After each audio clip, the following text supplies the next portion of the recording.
Welcome back to Norfolk Perspectives. You know, there's a tremendous connection between a parent, a mom, and the child by using natural breastfeeding.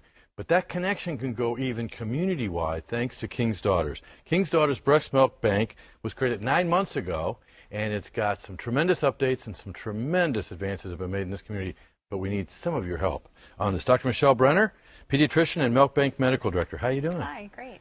And Ashlyn Baker, you're a nurse with the Milk Bank Manager. Yes, absolutely. Yes, thank you for having us.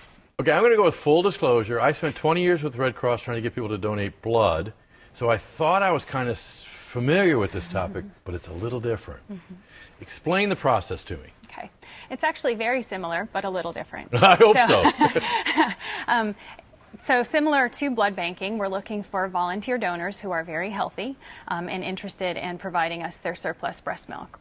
So these are moms who currently have an infant who is less than a year of age, and they're breastfeeding that baby and perhaps are pumping and storing a little bit in their freezer.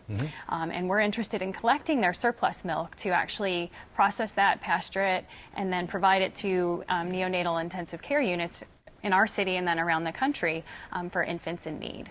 Okay, so there is a national network of milk bankers, right? Absolutely. We're one of 18 not-for-profit milk banks, and we're a member of the Human Milk Banking Association of North America. We have very strict guidelines, almost identical to the American Red Cross, and our donors go through a very strict screening process. The FDA, the CDC, the American Association of Blood Banking, they've all helped us establish these very safe guidelines so that we could provide this life-saving medical treatment to babies in need. Okay, and that was the significant part where you just said very subtly, babies in need. We're not talking about having milk available for a baby that the mom just can't help out. This is a very special need. Let's talk a little bit about who's going to be getting this milk. So for the most part, and currently we're providing milk to our own neonatal intensive care unit, to our infants that are very low birth weight, very preterm, and they're receiving the milk for about 4 weeks during their stay until they reach a certain weight or gestational age. Okay, now having gone through some of the units where I saw babies that you could put in the palm of your hand, how much milk would they use? They use about a half a teaspoon at a feeding. So every 3 to 4 hours they would be fed through a little nasogastric tube, that small amount of milk. Wow. Okay, I got to ask you though, this is a kind of a kitchen conversation between my wife and I. You got all this great technology out there, medical science. I mean, really, you're a doc, right? Medical science is awesome. This is prehistoric approach, isn't it? Well, we have to believe that Mother Nature knew what she was doing. And in addition to being food, breast milk is so much more. It has so many anti-inflammatory and anti-infective properties. It has growth factors and all different things that can actually help that neonate not only survive but thrive and protect them from certain very serious infectious diseases like necrotizing enterocolitis, which can be life-threatening. So, what is that? Oh, it's an infection of the intestine that actually causes perforation or can cause perforation, and then often they'll have to have surgery to have that segment removed, but they can go on to have lifelong complications from that. Wow. So, because I go back 32 years, when our girls were born, and really it was a unique thing back then because it was all about Similac. Is the trend changing? Absolutely. I think the generation now that are having babies are very interested in going organic, going natural, non-GMO, no high fructose corn syrup, and they want to offer the most natural and optimal nutrition to their babies, which is their own milk. And in cases where the NICU baby or the baby who's medically fragile does not have human milk, that's where our milk bank comes into play in providing a safe, pasteurized donor human milk treatment to babies in need.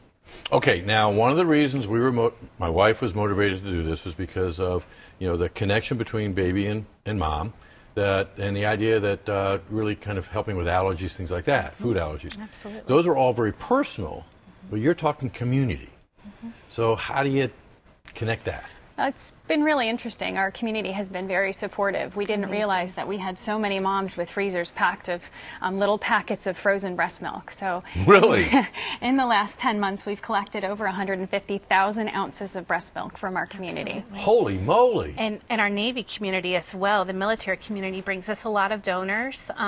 These mothers are just altruistic. There's no compensation. They know out of the kindness of their hearts, they're helping another mother who's struggling and helping their baby. And and reaching their dreams of having their baby come home. We also have a very unique program for bereaved mothers who may have lost their baby. It's a very, very special way to pay a tribute or legacy to their little one's life and donate as a means of helping other babies that are fighting to live. I'm trying to figure out how I can ask this, but how long can a mom produce milk? Jennifer? Supply and demand. So a mom Really? can produce milk as long as there's stimulation, either with the pump or an infant.